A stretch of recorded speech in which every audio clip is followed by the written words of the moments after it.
आपको समझाने वाला हूँ। और ये क्वेश्चन की खास बात ये है कि ये क्वेश्चन में 4 मार्क्स का आंसर है ही है, साथ ही साथ 8 मार्क्स का आंसर भी इसी के साथ रहता। चलिए अभी मैं वीडियो को ज़्यादा लंबा नहीं खींच के, गैर जरूरी बातें नहीं डिस्टर्ब करते हुए, मैं आपको अभी ये क्लास के बारे में समझाऊँ। तो सबसे पहले मैं आप तमाम लोगों से ये गुजारिश है मेरी कि ये एजुकेशनल वीडियोस आपको दूसरे बहुत सारे वीडियोस मिल जाएंगे, आपको कॉमेडी वीडियोस मिलेंगे, ये सी चीज़ें, बहुत सारी चीज़ें मिलेंगे, लेकिन एजुकेशन से रिलेटेड वाले वीडियोस बहुत मुश्किल से मिलेंगे आपको। तो मेहरबानी करके आप, ये वीडियो 5 मिनट का रहता है लेकिन इसको बनाने के लिए 5 घंटे लग जाते। तो आप हमारी मेहनत का भरपूर फ़ायदा उठाइए और तमाम तेलंगाना में जितने 10th क्लास के स्टूडेंट्स हैं उन सारे स्टूडेंट्स तक हमारा वीडियो पहुंचना ज़रूरी है।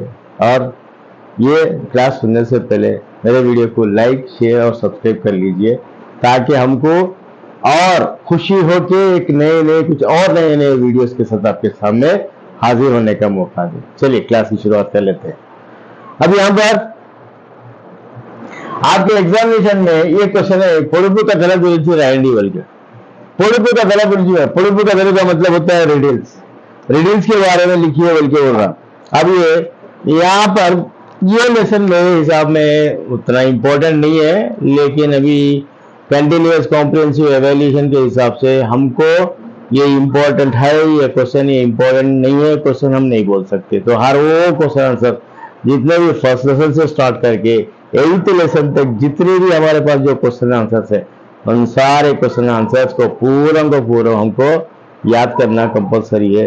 और रही दूसरी बात, इसके अंदर हमारे पास इस एग्जामिनेशन में सिर्फ और सिर्फ 4 क्वेश्चन है। वो 4 के 4 क्वेश्चनों में 4 into 4 जो 16 मार्क्स का ये 4 क्वेश्चन है। ये 4 क्वेश्चनों में ये कवि परिचय का क्वेश्चन कंपलसरी रहता है। फिर उसके बाद में फिर रिमेनिंग बाकी के जो 3 क्वेश्चन है वो 3 क्वेश्चन आपको कहां पर भी चॉइस में नहीं है।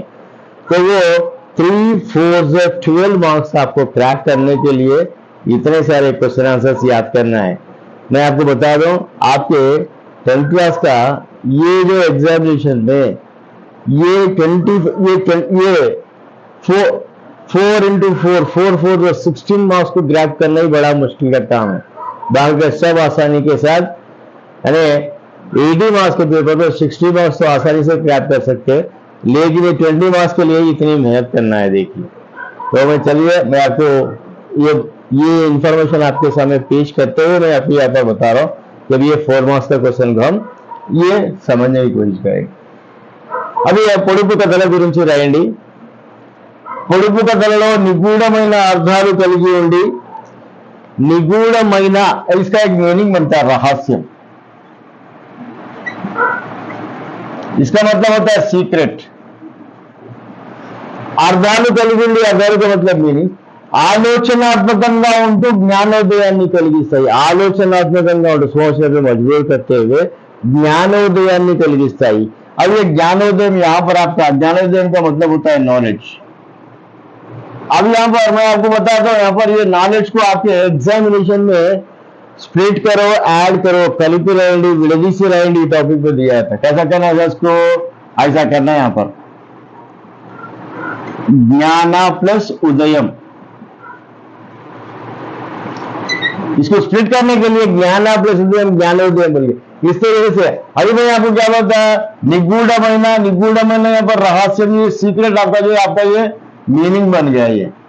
ये मीनिंग बन गया, ये स्प्लिट करो, ये ऐड करो बन जाए। क्या बता रहा है यहाँ पर, ఆలోచనాత్మకంగా ఉంటూ జ్ఞానోదయాన్ని కలిగిస్తే, सोचने पे मजबूर करते हुए नॉलेज देते हैं। రాయలసీమలో మారుకథలు, अगेन यहाँ पर రాయలసీమలో लो बोल के यहाँ पर दिया गया, ये लो है। ये మారుకథలు, కరీంనగర్ లో यहाँ पर भी लो दिया गया। శాస్త్రం, ప్రహేళికలు, విచ్చుకథలు అనే పేర్లు కూడా కలవు। तब यहाँ पर ये रायलसीमा, अब हमारे मैं जब क्लासेस पढ़ाते रहता हूँ तो उसमें रायलसीमा बोल के बच्चों को पूछो तो कोई भी जवाब नहीं देते। तो हमारी पता नहीं कितना पढ़े, मैं ओनली क्वेश्चन आंसर यही हमारी अगर पढ़ाई समझे तो फिर उसके आगे पढ़ाई नहीं है बोल के बोल तो मैं ही मानता नहीं ये बात को। खैर चलिए, तो रायलसीमा का मतलब होता है कड़पा, कर्नूल, अनंतपुर, चित्तूर, ये 4 डिस्ट्रिक्टों को मिला के रायलसीमा का एरिया बोलते। तो रायलसीमा में इसका नाम है मारुकतलु। और करीमनगर में या पर लो का मतलब में इन वहां पर शास्त्रम बोल के बोलते। सेम ये जो रिलीज है, ये रिलीज को यहाँ पर रायलसीमा मारुकतलु, यहाँ पर मारुकतलु बोलेंगे, यहाँ पर शास्त्रम बोल के बोलेंगे। प्रहेलिकलु, बिच्छुकतलु अने पेड़ को, इसके अलावा इसके अलग अलग नाम, प्रहेलिकलु तो भी यही है, बिच्छुकतलु तो भी यही है। तो इस तरीके से अब इसका यहाँ पर एक एग्जाम्पल दिया, गोड़मीदी बोम्मा, गोलिशुला बोम्मा, వచ్చే పోయే వారికి వడ్డించే బొమ్మ। अभी अब कंप्लीट नहीं लिखा ताकि आंसर लंबा हो गया, हमारे बच्चे पढ़ने लिखने में मुश्किल होती बोल के भाई इतना आंसर लिख दिया। इतना आंसर भी अगर आप लिखे तो you will get 4 out of 4 marks.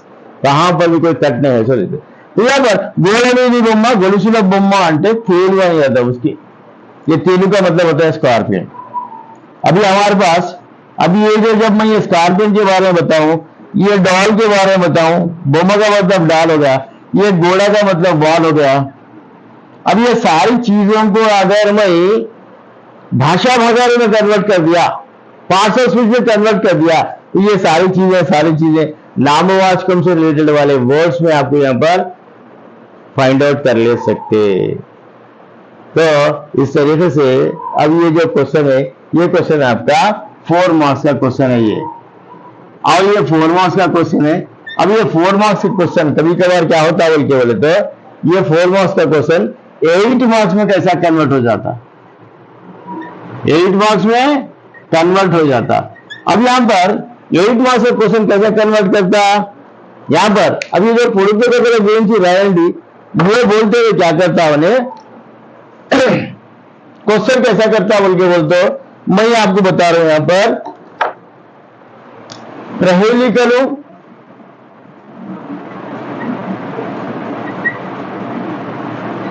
బిచ్చుకథలు,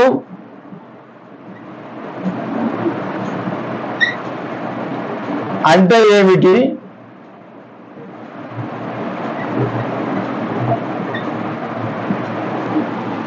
వాటి గురించి రాయండి।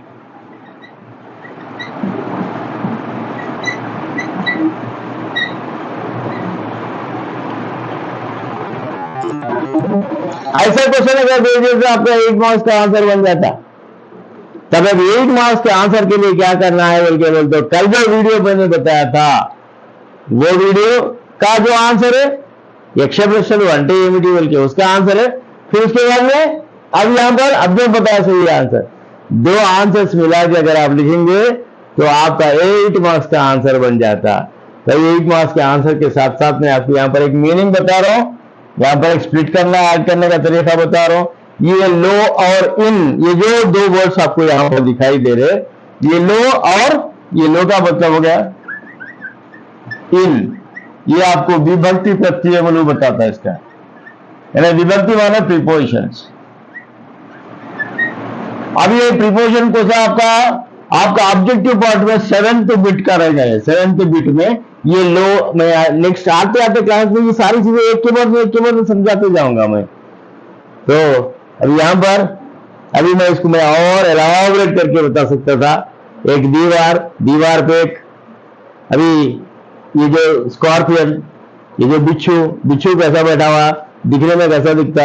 अभी ये रिडल का मतलब पूरा भी मैं समझा सकता हूं, लेकिन हमारा वीडियो लेंथी हो जाता, हमारे पास टाइम नहीं है देखने करने के लिए। तो मैं यहाँ पर इसको ये वीडियो को यहीं पर एंड करता हूं। तो मैं हम तमाम लोगों से फिर एक बार आप लोगों से समाचार तेलुगु चैनल को लाइक करिए, शेयर करिए, सब्सक्राइब करिए। तेलंगाना के जितने हमारे 10th class second language Telugu पढ़ने वाले बच्चे, उन तमाम लोगों तक ये वीडियो वायरल करते जाइए। फिर आप लोग कमेंट भी करते रहिए, ताकि आपके कमेंट्स, आपके डाउट भी पूछिए। आप सर ये चाहिए मेरे, इसको कैसा करते, वो हिसाब से मैं आप लोगों का पूरा इस वीडियो के जरिए मैं आप लोगों को समझा सकूं। आप जो कुछ भी कमेंट में लिखते जाइए मेरे को, ये फलाना में चाहिए, ये अर्धालु चाहिए, ये क्वेश्चन कर्ता कर्म क्रिया कैसे करना, समापन क्रिया कैसा करना, सामान्य वाक्य कैसे, ये जो भी डाउट्स है सारी चीजें आप अपने वीडियो के कमेंट्स के नीचे लिख दीजिए। वो कमेंट्स देखते हुए मैं उस तरीके से वीडियोस, यानी ये एक ही नहीं है बल्कि एग्जामिनेशन में आप हर सब्जेक्ट में 10 और 10 मार्क्स कितना आसानी के साथ स्कोर कर सकते हैं, वो टिप्स एंड टेक्निक्स में बताने वाला हूं। तो मेरे चैनल को लाइक करिए, शेयर करिए, कमेंट करिए और सब्सक्राइब करना ना भूलना। फिर दोबारा नेक्स्ट कल आने वाले एक नए वीडियो के साथ दोबारा आप लोगों के साथ मुलाकात होगी। तब तक के लिए दीजिए समझ सबको अल्लाह हाफिज।